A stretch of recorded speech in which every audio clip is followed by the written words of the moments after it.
what if all of that came together and we decided, okay, well, the ballots are going to be made with a special paper, but not many people would know it's a special paper. Kind of like, let's pretend maybe the real ballots that were issued have a special thread that maybe with a special pen can be determined, and fake ones don't.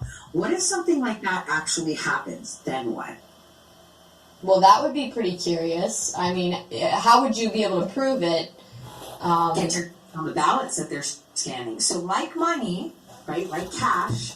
Sure. What if President Trump, thinking ahead, made sure that there was some something with the paper, and that's why they want to watch them. They want to let them, scan the ballots and do their little thing. But then when they want to do the recount, they pull it and they're like, well, those are fake papers. Wow. So those are fake. I mean, that would be amazing. That would be like the most incredible sting operation. So you could actually trace where all of these went, so you would understand the network. Yeah, so you would understand the ballots that people actually dropped that day, if they're real or not.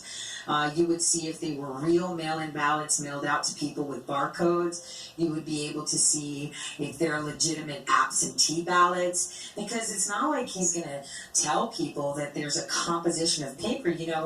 I've introduced this to my audience, and we've talked about it before, where there's nanomaterials that can merge with biological agents and non-biological agents that have specific identifying properties. And if they have, recreated those ballots and missed, kind of like, how we put on our videos our little logos, like watermarking. Sure, watermarks. What if there's just one thread, so it's undetected? Under the ink, and then they decided to make copies of these ballots and nobody knew, because he was working with, you remember how we were talking about ventilators? So if they were to copy these ballots that had some little hidden watermark, they wouldn't be able to copy that little watermark. Is that what you're saying?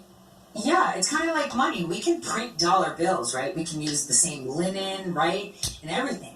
But there's like a certain special thread that's used in that linen or in that wood used for that paper, or specific dye that a photography company would be amazing at creating, that would be able to, with a stroke of a pen or put under a certain light, say fraud or no fraud. Maybe it would be just something simple like a thumbs up.